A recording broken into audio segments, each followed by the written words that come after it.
नमस्कार, आप देख रहे हैं पंकज न्यूज और मैं हूं आपके साथ कंचन। कुरूद क्षेत्र में अपराध और अपराधी निरंकुश हो गए हैं। वो किसी न किसी प्रकार स्थानीय कुरूद नगर क्षेत्र में अपराधियों का शासन प्रशासन की नाकामी दर्शाते हैं। वर्तमान बोलबाला है, स्पष्ट रूप से सत्ता पक्ष के संरक्षण में ये सब काम हो रहे हैं। जिस प्रकार एक आरोपी द्वारा पुलिस कर्मियों के साथ मारपीट की घटना घटी है, ये पुलिस विभाग की कार्यशैली पर भी प्रश्न चिन्ह लगाता है। कुछ समय पूर्व इसी आरोपी के द्वारा कुरूद शराब दुकान के पास भी एक पुलिस कर्मी के साथ इसी तरह से मारपीट की घटना घटित की गई थी, जिसकी शिकायत स्थानीय पुलिस थाने में दर्ज कराई गई थी, जिस पर पुलिस विभाग द्वारा सामान्य मारपीट की धाराओं के अंतर्गत अपराध पंजीबद्ध किया गया था। इन सभी घटनाओं को देखते हुए कुरूद नगर में अपराध और अपराधी निरंकुश हो गए हैं और पुलिस विभाग अपनी नाकामी और फजीहत छुपाने इस विषय पर कोई भी बयान देने से दूरी बनाए हुए है। इसी प्रकार पूरे कुरूद क्षेत्र में अपराध, अवैध शराब, कानून अव्यवस्था, चोरी, डकैती सहित विभिन्न अपराध कार्य चरम सीमा पर हैं। भाग्यजनक स्थिति के शराब बेचने वाला को इतना संरक्षण कैसे हो गया कि पुलिस के ऊपर हाथ उठा रहे हैं।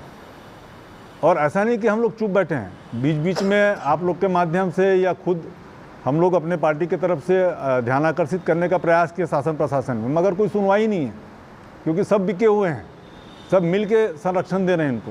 नहीं तो एक अपराधी थाने के बाहर में अपराध हो रहा है और थाने के बाहर में कैप्सूल बिक रहा है, खुलेआम बोलता है। जो कैप्सूल बेचता है और नशीली दवाई बेचता है वो बोलता है 50,000 रुपये महीना देता हूँ थाने में। वो क्या कर लेंगे मेरे थानेदार? खुलेआम बोलते हैं, सबको पता है, मगर कोई कार्रवाई नहीं होती। तो कहाँ ले जाना चाह रहे हैं कुरूद को, ये समझ से परे है। आप सब भी कुरूद के जिम्मेदार नागरिक हैं, तो आपके माध्यम से इस बात को हम पहुंचाना चाहते हैं। मगर अब देखो क्या हो सकता है इसमें। धरना प्रदर्शन तो देंगे, नहीं होगा ठीक ठाक तो और उग्र आंदोलन करेंगे, क्योंकि हम चुप तो नहीं बैठेंगे। इन अपराधियों के भरोसे कुरूद को नहीं छोड़ सकते। एक जिम्मेदार नागरिक होने के कारण नाते और जिम्मेदार पार्टी के कार्यकर्ता होने के नाते हमारा नैतिक दायित्व है कि इसका विरोध करें और डट के मुकाबला करेंगे इनका। तब से लगातार पूरे प्रदेश में अराजकता की स्थिति है। कुरूद भी अछूता नहीं है। कुरूद में भी स्थानीय शासन में कांग्रेस का कब्जा है और जिस दिन से कांग्रेस के अध्यक्ष बने नगर पंचायत में, उस दिन से यहाँ अवैध काम बहुत तेज़ी से फल फूल रहा है। आप सबको विदित है कि क्या क्या हो रहा है। बेहद गंभीर स्थिति है, क्योंकि हमको कुरूद में ही रहना है और ये सबको हम ही को झेलना है। आज स्थिति ये है कि हम किसी को कुछ बोल भी नहीं सकते। ऐसी स्थिति कब क्या हो जाए किसी के साथ कुछ कहा नहीं जा सकता। खुलेआम सब तरफ, सब मोहल्ले में अवैध नशीली दवाइयाँ बिक रही है, अवैध शराब बिक रहे हैं, गांव-गांव में हर गली में शराब बिक रहे हैं। और शराब की दुकान से खुलेआम गाड़ी से अवैध शराब का परिवहन होता है। और विगत कुछ दिनों से ये मामला मीडिया में भी रहा है और सब जानते हैं कुरूद के लोग कि एक अवैध शराब विक्रेता जो कांग्रेस के नेता भी हैं, भैंसमुंडी के भूषण चंद्राकर, वो और उनके बेटे और उनके लठैत खुलेआम गुंडागर्दी कर रहे हैं। एक सीधा साधा लड़का जो इनके शिकार हुए धमकी चमकी गाली गलौज के, और वो थाना में रिपोर्ट करने जा रहे थे, थाना के बाहर उनके साथ मारपीट हुई। और दुर्भाग्यजनक स्थिति ये है कि जब रिपोर्ट करने हो गए थाने में लहूलुहान हो के, तो उनके खिलाफ ही प्रार्थी के खिलाफ काउंटर रिपोर्ट थानेदार के द्वारा लिखा गया। कुछ दिनों बाद उनके कार को लूट लिया गया दिन दहाड़े बीच बाजार में। उसका फिर से FIR करने गए तो थाना में उनके ऊपर लूटपाट का धारा भी नहीं लगाया गया। ये दुर्भाग्यजनक स्थिति है। सिर्फ दारू बेचने वाला, जिनको शासन का और प्रशासन का पूरा संरक्षण, इसलिए उसको हर प्रकार के अपराध का छूट मिल गया है।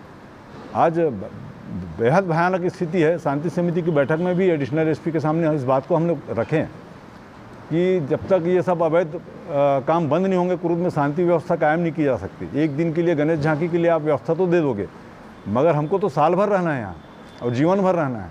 तो ये चिंता की विषय है। और माननीय विधायक महोदय क्षेत्र के नेतृत्व करते हैं, सोच रखते हैं क्षेत्र के विकास के लिए और क्षेत्र में सारी सुविधाओं की चिंता करते हैं, तो बहुत ही व्यथित हैं। और 13 तारीख को SP कार्यालय में इस विषय को लेकर धरना देंगे, ताकि अपराध गढ़ बनने से बच सके कुरूद। और यही सब बात आपके माध्यम से पहुंचाना चाह रहे थे, इसलिए आप सबको आमंत्रित किए थे। और आप लोग के कोई सवाल है तो सवाल कर सकते हैं। इस शासन के दबाव में है, अपराधियों को खुला छूट मिला हुआ है कांग्रेस शासन में। आप देख लो, जहाँ भी देख लो, हर गांव में शराब बिक रहा है। वो भैंसमुंडी की जो बात कर रहा हूँ मैं, वो एक अपराधी शराब बेचने वाला, नारी में शराब दुकान बंद करवाने के लिए सबसे ज़्यादा आंदोलन वहीं हुआ था और उसमें बढ़ चढ़ के भाग लिया था। वो आज खुलेआम शराब बेचता है, वहाँ दुकान खोल के शराब बेच रहे हैं। ये दुर्भाग्यजनक स्थिति है और सब जान रहे हैं इसको। पुलिस की लाचारी या सरकार की लाचारी को दर्शाता है? सरकार अपराधियों को संरक्षण दे रही है, उसके कारण पुलिस लाचार है। ये बताने का प्रयास किया आप लोग? निश्चित तौर पे इस विषय में हम लोग चर्चा करते हैं और ये बार बार प्रयास भी किए हैं। पुलिस की ड्यूटी नागरिकों की सुरक्षा की जिम्मेदारी है। मैं खुले तौर पे ये आरोप नहीं लगा रहा हूँ कि ये सबके सब भ्रष्ट हैं, मगर अपनी ड्यूटी के साथ न्याय नहीं कर पा रहे हैं। ये कारण ये है, एकमात्र है कि कभी प्रभारी मंत्री का फ़ोन आ जाता है संरक्षण देने के लिए अपराधियों को, कभी सीएम हाउस से फ़ोन आ जाते हैं। तो ये दुर्भाग्यजनक स्थिति। उनको भी नौकरी करनी, वो तो आज हैं कल चले जाएंगे, ट्रांसफ़र होकर, हमको तो रहना है कुरुद में। तो इसकी चिंता हमको करनी चाहिए और सबको मिल के करनी चाहिए। और बड़ी दुर्भाग्यजनक स्थिति कि जितने अवैध काम कर रहे हैं उनके लिए कांग्रेस के पदाधिकारी, उनके जनप्रतिनिधि लोग कभी भी फ़ोन करते हैं, लाचार हैं, मजबूर हैं, ट्रांसफ़र कर देते हैं। ट्रांसफ़र उद्योग भी चल रहा है सरकार का, बात मानो नहीं तो ट्रांसफ़र करो। मिला कि पुलिस वालों को भी मार पड़ रही है। सत्ता पक्ष और कांग्रेस के नेताओं के द्वारा भी पुलिस के साथ मारपीट हो रही है, ये स्पष्ट सबको मालूम है। और ऐसे ही चरस, गांजा, गोली, अवैध शराब, इन सारे विषयों को लेकर आज हमारे भारतीय जनता पार्टी के जिला के पदाधिकारी सम्मानीय रविकांत चंद्राकर जी, सम्मानीय गौकरण साहू जी, सम्मानीय ज्योति चंद्राकर जी और हमारे मीडिया के प्रभारी मूलचंद जी और मैं स्वयं प्रदेश कार्य समिति सदस्य, तो हम लोग, हमारे आईटी सेल के भी जिला के प्रभारी हैं कमलेश जी, सब लोग मिलकर आप लोग के माध्यम से कुरूर विधानसभा में यह संदेश पहुंचाएंगे कि जनता को जागरूक करना है। साथ ही साथ शासन प्रशासन से हम मांग करेंगे आप लोग के माध्यम से कि हमारा जो नगर क्षेत्र, एक समय था माननीय अजय चंद्राकर जी जब आज से 20 साल पहले यहाँ नेतृत्व किया और आज भी नेतृत्व कर रहे हैं, आप लोग उस समय का विकास, सुशासन, अमन चैन और विकसित कुरुद का एक दौर था। और अभी जब से कांग्रेस शासन में आई है 3 सालों से, अभी उसके सभी संस्थान हैं, नगर पंचायत, जनपद, जिला पंचायत सभी में है। तो ये सब में अपराध किस तरह, अवैध रेत, अवैध शराब, मतलब बताएंगे तो दिन का रात हो जाएगा। तो ये अपराध में हमारी महिलाएं और बच्चे तो सबसे ज़्यादा प्रभावित हैं, घर के बुजुर्ग सबसे ज़्यादा प्रभावित हैं। तो इन अपराधों को रोकने के लिए हमारे माननीय अजय भैया विधायक महोदय संभवतः अभी आज लेटर हम लोग जिला कार्यालय से देंगे, संभवतः अजय भैया एसपी कार्यालय के सामने ये कानून व्यवस्था को लेकर धरना भी देंगे।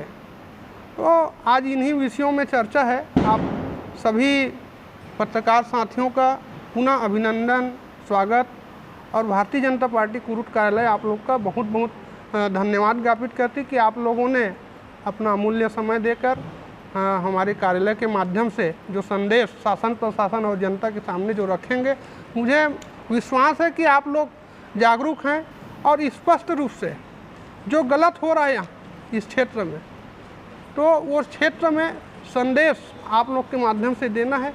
बस इन्हीं बातों को कहकर मैं हमारे भारतीय जनता पार्टी के जिला उपाध्यक्ष सम्मानीय बड़े भाई रविकांत चंद्राकर जी को, मध्य प्रदेश के सभी जिलों और तहसीलों में अनुभवी संवाददाताओं की आवश्यकता है। पंकज न्यूज छोटी बड़ी सभी खबरों को प्रमुखता से दिखाने वाला चैनल है।